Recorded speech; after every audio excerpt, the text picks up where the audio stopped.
T-Bro in the morning, Laura Styles and Rosenberg. Give it up for Jim Jones. Jimmy! Jim, there's a new record out here with you and Ferg. Yeah, shouts to Ferg. It's a Harlem thing. Shouts to the whole Dipset. Shouts to the whole Harlem. You know, it's all Harlem. You shot at Dipset, but you and Cam ain't moving so good. Yeah, I mean, you know, things happen. Shit, you get older. I mean, you know, every book has chapters. This one book you can't go back and read the last chapter. You just got to keep reading through it. So you're over it. This is it. I mean, I don't know if this is it, but I ain't tripping. You dig? I ain't gonna go through all the back and forth and keep doing all these interviews, and people keep asking me about Dipset and when is the next Diplomat album, or why don't you put a song out, and you know. I thought you were kidding when you were on Instagram saying like, tell this dude to unblock me. I thought it was a joke at the beginning. I thought it was work too. I thought it was like WWE promo. Like I thought it was work too. I thought it was a joke too. It had to. I was like, it's got to be a joke. I mean, I realized it on the day of the Diplomatic Community 13th anniversary, and I was actually trying to put the cover of the album up and, you know, tag Zeke, Jewels, and your man, and it was blocked. I was like, oh, I'm verklempt. They blocked me. Damn. I've been blocked before. You've been hanging out with the rabbi too much. I'm for Clem. So that that was the first indication that you even had that anything was weird, was a block on IG? I mean, yeah, for the most part, me and Cam always had a strange relationship. I mean, not in the beginning. You know, in the beginning, we was like two peas in a bucket. Fuck it. But you know, as time goes and you get money and you that young with so much power and nobody over you telling you what you should be doing, how you should be moving, you know, you tend to separate, man. Money makes you your own man, especially when you make a shitload of it. Do you and so you didn't know that he was going to take you off the record. You didn't know. Nah, I had no idea. I to tell you the truth, I'm not even gonna start. But to tell you the truth, somebody called me, talking to me about the record, and it was like, man, you know, he took your verse off that record, because I didn't hear the record. I just thought it was a Jewels and Killer record. Respect, that's Dipset all day. But you know, then I was like, what? I mean, somebody pull a record up. Hear what record this is. And lo and behold, it was a record that I had jumped on. So, you know, when you ask about Diplomat records, don't ask me, because there were Diplomat records out there. There are Diplomat records, but somehow I'm not making the cut. I guess I ain't good enough. I mean, we've invited Cam up. We'd love to have him up, and maybe he can invite him up. Maybe we have. Maybe he could clarify it. You know, he takes the comedic route. You know, he's a comedian all of a sudden. Could catch him on a Comedy Central or something like that, doing all type of funny ass skits and shit like that. You know. Does Jewels always sort of stay out of the weird shit? You're way out of it. Keep me out of all that funky shit you're doing. He don't play. So he's cool with both y'all and doesn't give a shit about what happens. You know, I mean, I don't know who. I mean, you know, I got love for him. I love Jewels like my little brother. So, you know, I don't know how their relationship are. I just know what he tells me. Like, you don't put me involved with none of that dumb shit. You know, I ain't for it. I already been through enough of this shit with y'all. So, you know, I respect that. It's amazing when you reflect on the clothing, the liquor. You know, when you guys put out different liquor brands, just the whole Dipset movement, from the music and everything, from the, you know, late 90s, early 2000s, the tapes, just a lot of the blueprint that was laid that you see a lot of young artists using today. Yeah. And the fact that they're just the whole, like right now, it's like Dipset merch will fly like this. So does everyone benefit? I mean, as a collective, everybody benefits when that logo gets used or a collabo happens or shirt sells? I know I do. I can't speak for everybody, man. I don't want to get into that, man. You know, I've learned that business is the most important thing in this game, man, and I've learned to, you know. So you own the logo. Stay on top of mine. I don't own the logo. You just make sure you get your piece. I just made the trademark. I just make sure the trademark is taken care of, and made sure that bill is paid so that we won't lose the trademark. That's what I do. Got it. Why so sinister? Sinister laugh? Why so? So is that part of the friction? No, never that. I don't even indulge in the Diplomat business. That's something more of a Cam thing. You know, he goes hard with that. So when you see the stance socks and all that type. Of those are, I guess, those are moves that him and his team are making. I just get mine when my business manager hands me my check or puts it in my account. So, So there is some splits that happen when yeah, it's used. definitely. But it is also, I think, worth a conversation for just artists coming up right now. That you have, and Cam and Jewels to some degree have done a great job at managing the ancillary businesses outside of the music that enable you to feed your family and pay your bills now. I mean, when you that successful in this game, all type of stuff comes at you. I mean, like, they force you into doing other business, which puts a lot of money in your pocket. When you've been in the game as long as us, you have to learn how to do different things to maintain your relevancy.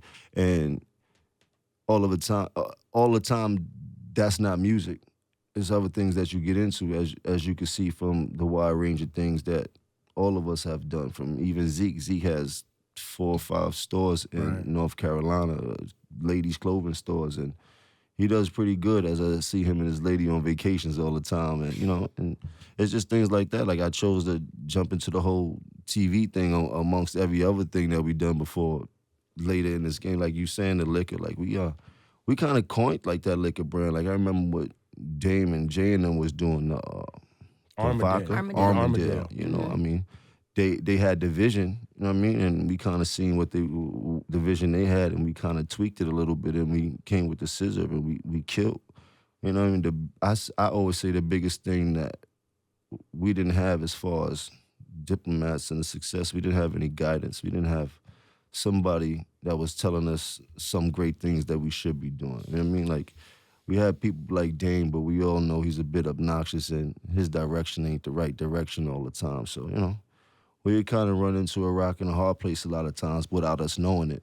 But when you're that famous and successful, it never feels like a rock and a hard place because there's so much money coming in. You know what I mean? Until it slows down and then you're looking around. Yeah, I mean, and that's what you realize in this game. I mean, when you write, you write. When you popping, you popping. There's things that you could do that won't offend anybody, as you can see from my eyes. Like, I'm the total shit. Everybody loves me, but there are a lot of people that you offend in your travels through this game. And when you're not at the height of your success, and these same people can't use you for what they was using you for, to make money, for them to swallow their pride to make their money, then they show you your ass when the elevator's going back down. You know what I mean? So, you got to learn with a lot. I've learned to deal with a lot, man. One thing I've learned to deal with is success. There was a time where I thought that I had to be at the top of the game. Like, this is the end all be all. Like, if you ain't popping, if you ain't got the #1 song, if you ain't the shit no more and shit like that. And that's what the game does to you. It kind of mind fucks you into believing that that's all that shit you have to offer because you're a quote-unquote rapper, and, the fame is what leads the way. And I had to learn the hard way, which turned out to be something that was a blessing in disguise and things like that, because I've learned how to make money without having to do any music, you know what I mean? And now that was the biggest blessing. So if I stop today, I'm always going to be able to pay my bills and maintain that lifestyle, as people have seen, because I haven't had a record on the radio in a few years, which hasn't bothered me, because if you check my Instagram, There's music. it's music. And people still it's hiring palm you, trees, yeah, it's and all yachts, that. it's boats, it's And he's still private living jets. good. You dig? Yeah. I'm super living good. We straight. I ain't tripping. It's also like, that's also an ego. At least I believe it can be. We people in entertainment at all have an ego thing, as far as that feeling of, I need to be doing this or that, and it can drive you a little bit crazy and can make it hard to kind of stop and look around and count your blessings sometimes at how good a run you've had. 100%. And that's the thing that I've been going through a lot of times. And it's the people that make me realize, the kids, they make me realize how much work we put in and how much of an impact we left. And sometimes I forget the fame and the notoriety a lot of times until somebody kind of pulls my coattail, like, boy, you've been getting busy for a long time, man. You should be proud of yourself, you know what I mean? But with the illusions of the game, you get, like I said, you get mind fucked out of everything, and you just You chase. You can end up chasing the rest of your and life. to do and to make music, you need to be creative. I mean, I've always told people it was my hustle, but you have to be creative in that hustle, and to be chasing paper and trying to pay your bills and be the most creative is not the easiest thing to do. You know what I mean? When you in a good, comfortable space is when you make your best music, and that urge, that rush, that I got to get another check, kind of fucks a lot of us as artists up because of the lifestyle. You start Yeah. chasing that buck. Do you pay attention to? I'm sure you hear about. I don't know if you pay attention or even have an opinion, but do you pay attention to any of the new New York music or any of the new New York happenings? Recently we had Troy Ave and that whole thing shooting up to Irving Plaza, and Sad, yeah, very sad. I mean, things happen in anywhere. I mean, of course, we grew up on the aggressive side of making business, and you got to be on your P's. And in this rap game, you get knocked off the totem pole that you on. That's a wrap. Like, you know what I mean? It's over. Like, you could go from the top of the world and get a black eye, and nobody want to book you anymore, and that money goes down the drain, and that's stuck with you. And on top of, you want to protect yourself. On top of, you got people that came over with you from your hood, and you got them it's just crazy, man. You know how it goes. It's hard for me to kind of talk about it because I've been in so many situations in this game. I've probably bring so much terror to this game. Like I'm very blessed to still be here, man. I've been in very similar situations, but we wasn't in a time where IG and Twitter and so many cameras was popping. Like, we got away with a lot of shit, you know what I mean? And just to see that happen, I mean, it's a case going on, so I don't want to talk about it. Cause yeah, facts. I guess wasn't paying there. attention in the I don't know sense the of- story, but it is sad. As an elder statesman who has made it through some It's still issues. sad. Black on black crime always been sad. To see young black brothers shoot at each other and kill each other, it's never been my thing. You know what I mean? I've never liked to glamorize any of the hustling, the drug selling, the shootings, the killings. That's like, I never loved to glamorize that, but I always wanted to tell people about the hardships that we going through, and maybe some of these kids or some of these people could use our lifestyle as an example that they don't really have to dive into to get in trouble to see what we talking about. You know what I mean? So this is why I do it, man. It was a point in time where I was glamorizing. That's all I wanted to do was, I guess, shoot 'em up, bang bang. I was kind of gang banging hard. I bring the whole banging sense of the word to the whole East Coast, and you could ask who you want to ask about that. West Coast on LA and all that, that's a whole predominantly gang banging city, and those things ended up over here in New York, and I was very influential in bringing that to the forefront. When you put red rags and diamonds together, it looked good, and I had to learn a harsh lesson. But shout outs to all the homies, shout outs to everybody locked up. Keep your head up. We know it ain't easy. Don't let them trick you out your mind, because that's one thing they can't take from you. You know what I mean? Stay strong. Do you ever talk to Max B? Nah. There's no reason to talk to him. I ain't putting him in jail. I got nothing to do with that. You know what I mean? And I also can't kick a nigga while he's down and things like that. I'm adamant about saying that, man. So it's really nothing that I would say to kind of bash him, and there's really nothing I could say to kind of pick him up. I mean, he's in a fucked up state. He's in a fucked up place. He's in the belly of the beast. You know what I mean? He got his own problems to think about. I mean, if he was to happen to make it back out on these streets, then who knows? Maybe it might start bombing on his ass again. But for now, let that man rest. Right, facts. Jim Jones is here. Man, I guess the last time I saw you, what club was that? We were at Dream. Yeah, Dream Miami. in Miami, yeah. Jim walks wasn't in. it Diddy there? Diddy was Yeah, there. We was yeah. all It was, up there. it was popping that It was a night. good in that night. joint, yeah. And then I hear out Jimmy! Jimmy! Give me some champagne, Jimmy! Oh, Chrissy was there. Chrissy? Oh, okay. All right, I figured it out. So I'm like, Chrissy, really? She's like, I gotta keep him in line. Yeah, the boss was in the building. I love her. Shouts to Chrissy. She came up. She was here last night when we partying and stuff like So that. does she mainly stay in Miami? And Yeah, for the summer months, she likes to be next to the tropical weather with the palm trees and things like that. I like to be there too, but my son's here to check on the businesses and the houses, so I'm back and forth like I'm taking a train to Brooklyn. That's how I've been taking planes for the last year. Really? Like weekly? Yeah. Wow. Come through here for a couple days, go back? Sometimes 3 times a week, I'm back and forth throughout there. Like, I be bored. Are you and Chrissy completely done with the TV situation? No, we just finished filming a new show. Shout out to the We channel. We shot a new reality show throughout the whole winter in Miami. Very fun. Shouts to my moms. My moms is definitely back on there. I saw you and your mom I- on your IG Yeah. taking photos, so I knew y'all was up to something. my man Freaky Zeke is a main character in this show. So we had him going absolutely banoodle. So it's fun, man. It's just I've tell people it was kind of like the first reality sitcom. It reminds me of Martin. Is that a wedding band? Right No, there? this is my engagement ring. Is your engagement ring? It's chewed up. I gotta take it to the jeweler, get some stones put back on it. You know I'm rugged. You guys set a date for your wedding yet? Not a date yet, but pretty close. Is it gonna be public, private? Is it gonna be? Who knows? I gotta ask It's the gonna be a boss. TV show. I gotta ask the boss lady about it. It can't be a TV show. They pay us for it. What's up, We Channel? And so you made the switch to We now. So VH1 to We, different situation. Yeah, we made a switch to We. They I guess they understood what we was capable of. Our statistics is in the books, and they gave us a chance. I mean, it's a beautiful company over there. You know what I mean? They understand it's a little bit better than the situation we were in. And it wasn't about VH1. VH1 was the network. We were dealing with a production company which we didn't see eye to eye. That was Mona and them, right? Yeah, that was Mona and them. So So by the end, the vision changed between the way you guys saw it and the way Mona saw it. No, Mona didn't want to come off more bread. Oh, No. what was that?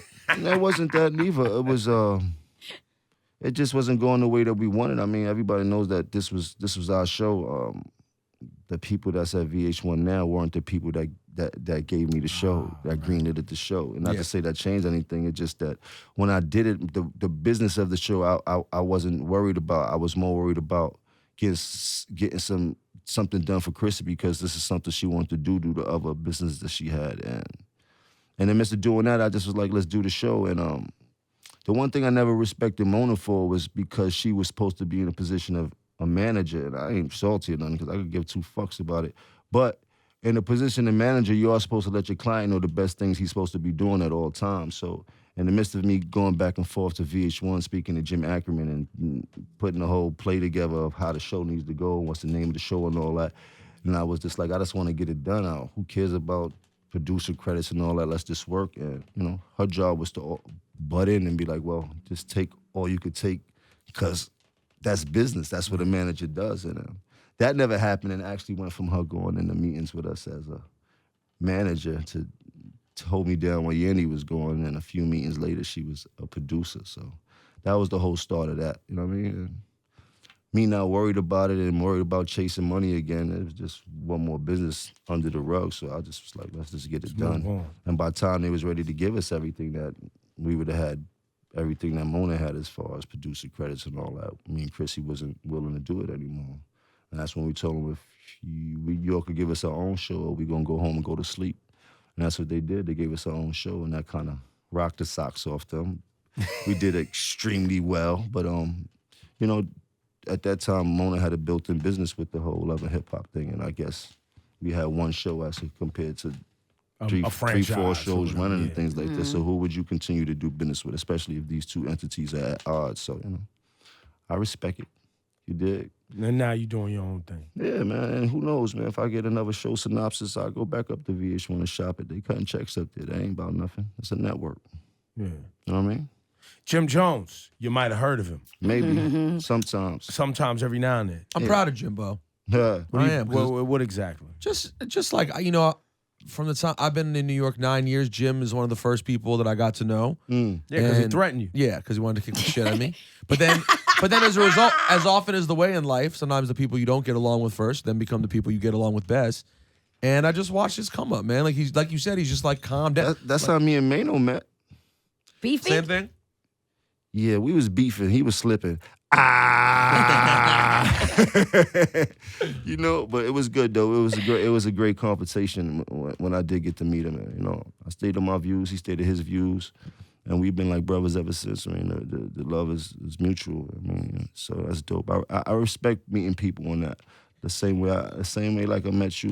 I mean, I didn't mean to be a bit of a bully and that aggressive, but No, but I also didn't know. It also was a lesson for me because I really didn't. What you actually said the first time you called, which is like, yo, Cypher, you might want to explain to your man how things work in New York, something like that.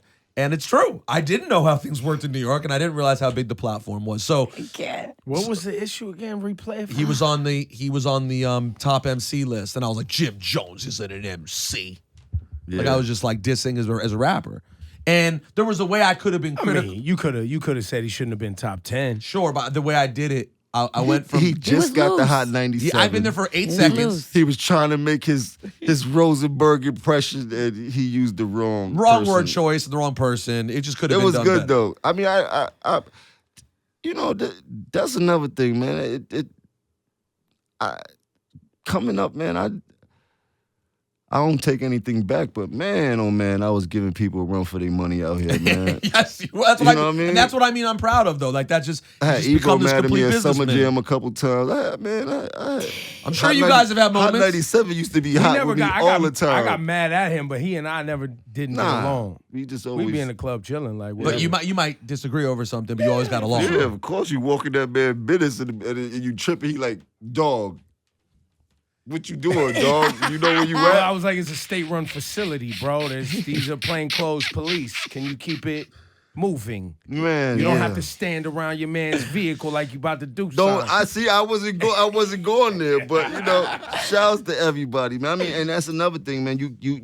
We started in this game at a very early age. Well, we were 18, 19 when we signed the deal. It was the 90s, so most of the rappers that we came up listening to in the 90s we were big fans of. Like they damn near were our idols, such as the Wu-Tang Clan, such as Nas, such as Pac, such as Jay. Like so. You fresh out and then you end up signing a deal, a major record deal. Now you're in the same playing field with these same people that you grew up idolizing and things like that. And then on the flip side, it gets even deeper because now it becomes heavy competition to the point you got to bomb on these same people that you would love to have done music with or just love to have any type of relationship with from what you've seen from a youngster as you follow their style and try to get whatever, you know what I mean? So, you know, and then it goes all wrong for you. But it's good because it reminds me of how Iverson had to go up against Jordan that first time. He put Jordan in the mix. Like, don't play with me, old man. We gonna mix you up in here. But it was part of the game. It was either him or Jordan, and you know, by all means, it's never gonna be us. We gonna go hard. But it was good, man. You know, I mean, deep down inside, I know everybody knows out of the urge of competition, this is what was done for. Out of our families being fed and being able to excel inside of this industry was the reason why this was done for. Like, you know, I've put my life on the line for this game to make this money for Diplomats to be successful. I mean, you know, we've been through a lot. I mean, from the gunshots to the front of the newspapers to Zeke to Cam getting shot to like people may look at us like an ignorant bunch, but we went through a lot that was very, very, very real. We lost a couple soldiers in the battle of making this money or becoming successful. That's why when you do look back at it, a lot of times it hurts more than it makes you smile because you lose so many special people like Stack Bundles. I think about that every day to the point that I still don't listen to his music since he passed away because it hurts me so bad. Like, you know, I had so much belief and faith in that boy. I really thought that he was the best rapper that I've ever heard rap still to this day. He's very witty with it. Like, he was incredible. And, you know, just to go back and to see all the things that happened in the midst of you trying to become famous and successful. Like I used to tell Cam all the time, this fame comes with an omen. It doesn't go good 100% of the time. You know what I mean? 9 times out of 10, a tragedy has happened to most people that are very successful. Something that's they can't take. You know what I mean? Something that's very close to them. And I've watched the game how it goes, and most successful people go through a lot of terrible shit to be where they at. The losses, man, that's real.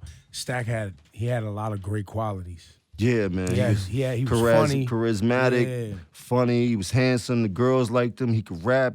He was a man's man. He'd fight. Like, you know, I've had that boy in the road with me. I had him with me every day for a year straight. Like, we didn't been on tour buses. Like, we didn't had fights together. We didn't ate it. Like, you know, when you take a person in as a brother, especially as a little brother, there's nothing that you wouldn't do for him. And it just, that whole scenario plays out in my mind time after time.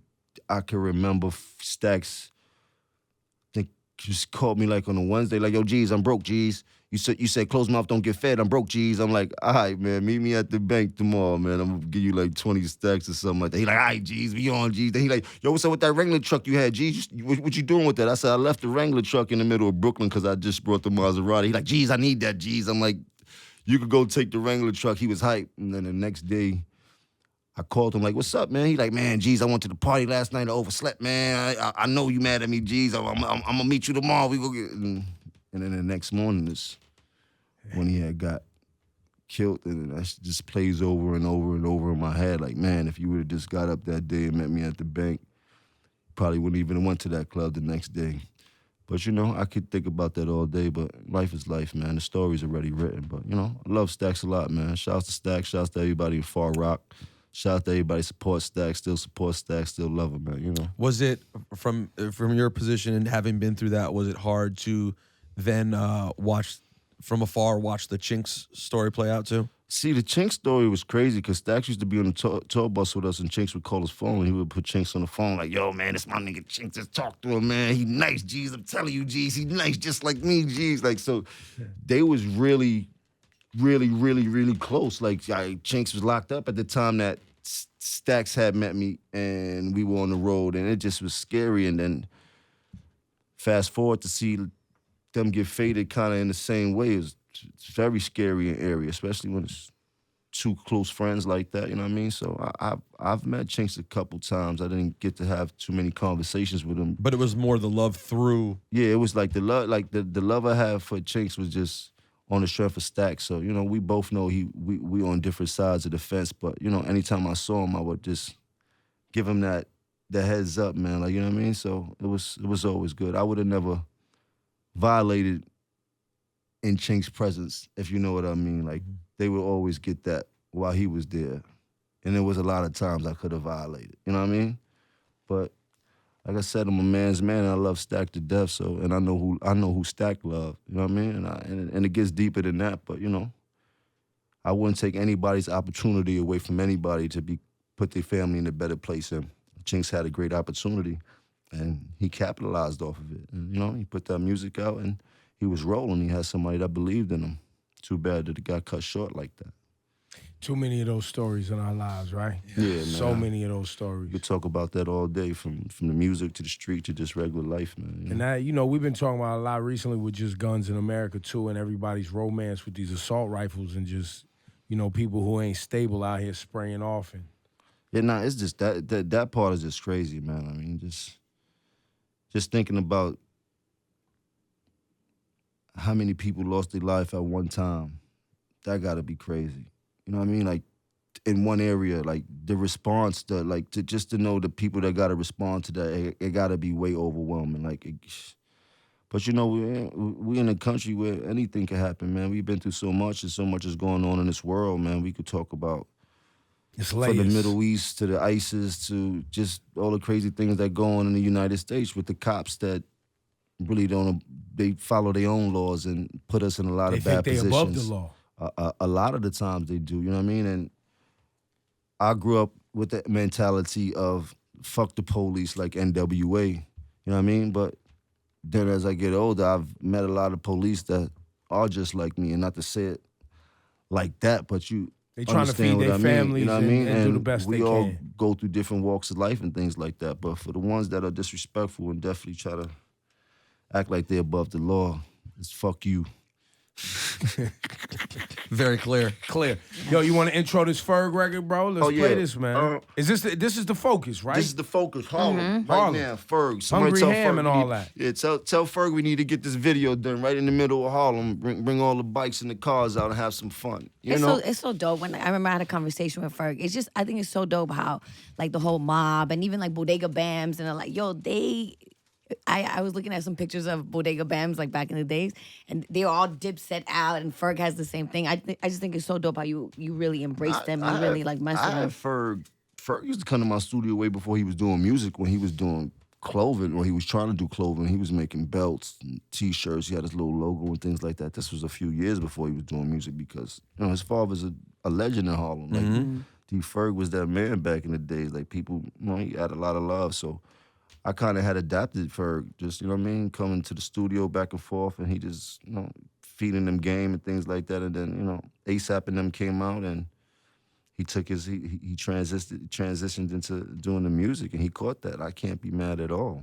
He definitely caught that. Shouts to the whole ASAP mob. His Shouts- album. Yeah, shouts. Phenomenal. Dope. God bless, amazing. God bless Yams. You know, Yams was one of my interns. I ain't Nope. Never heard that. So this was the blueprint that he followed. Now, if you think about everything that the ASAP mob is doing and how they started and how they captured everybody's attention, is because he was sitting in the office soaking up all the game and watching the game as it goes. And he was next to the best, the Dipset, the Diplomats. He had a front row seat of how this thing worked. And when he got his chance, he put his foot on the game, boy. Did you know? Could you tell that Yams was special early? Nah. You didn't know. They used to tie him up and all type of crazy stuff inside the office. Oh, and like all fuck that. really with him? treat him like an intern. Yeah, leave him under the desk and all that. You know what I mean? But he was family. Like, he worked hard. Little The brother one- style. Yeah, little brother yeah. style. One thing you could tell from his he loved the music. He loved hip hop. He loved the culture, and he was a hard worker. I mean, I had no idea he would be as successful as he was, but you could tell that he had that ambition because the way he worked around the office. Karen Civil too. I don't know if people know Karen Civil worked in my office and all that. Like, a lot of these people that are successful had a front row seat. Didn't Marissa Mendez too, who came up with Flex under In Flex We Trust? She was Mendez had a thing. an intern at something. She worked them. with Jewels, maybe. I can't remember what her deal was. We had a few people that's influential right now in the industry that kind of came up under us, and you know, it's dope. I like to see things like that happen. Capo. I know. That's why he's the capo. Look at him, he's a That's proud so dad. Look capo. at I him. put a lot of, even Yandy. I put Yandy in pocket. Like, Yep. Yandy, I didn't work for Yandy. She worked for me. You dig? She used to work for Mona. I took her from Mona because I thought she had all the G-Unit connections. And I'm like, I need to get some connections. This is about the on my way to church era. And I remember we was on a private jet going somewhere, and Yandy ended up sitting next to me, and I would start picking her brain. And she was like, "Oh, I work for G-Unit. I work for Mona and all that." I was just like, then I took a number, and I was asking her, "How much money you make a year? You make 50,000 yet?" She like, "Nah." She like, "I make close," even though I know she probably was lying. She probably was an intern at that point. I was like, "Well, Money, bet yeah. you need to come work for me. I'm gonna make sure you make 50,000 or better a year." And that's how she came That's aboard. tight. And That's so tight. She made way more than $50,000, boy. She made bankroll. Yandy was She managing. made so you- much bankroll that when I was on my decline and I was burning out all that money, she probably had more money than me at one time. Facts. Facts. You know, I give it up. I don't care about that. I make money, I spend money, I burn it. I make it all again, I spend it, I burn it. But this time I gotta save it. My son about to go to college, and I think he's going to Ivy League school. So You better get that's Yeah. about 200 right there. What's your son want to do? Jim Jones' son. What does he want to do? oh man, I don't know, man. He loves to be on. If I come in the room, he's on the phone, the computer, the iPad, the TV. All Everything at the is same running time. at one time. You know what I mean? But he's a smart kid. He don't cause me no trouble. You know, he's a boy, so of course they give him a little bit of trouble. He's good in school. He passes all his classes. I mean, he just turned 13, so he think he's a man now. Shouts to Pootie, man.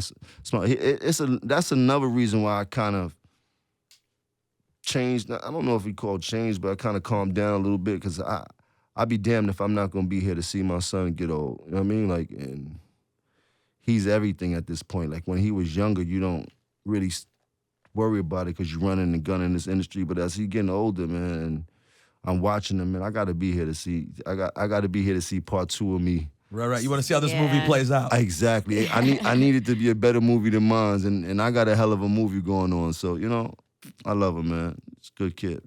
Jim Jones, man. It's always good Awesome catching talk. up, man. Good seeing you, Jimmy. Love seeing you. Love where you at. Let's get this Ferg. Jim Jones. Harlem. Harlem. Dipset.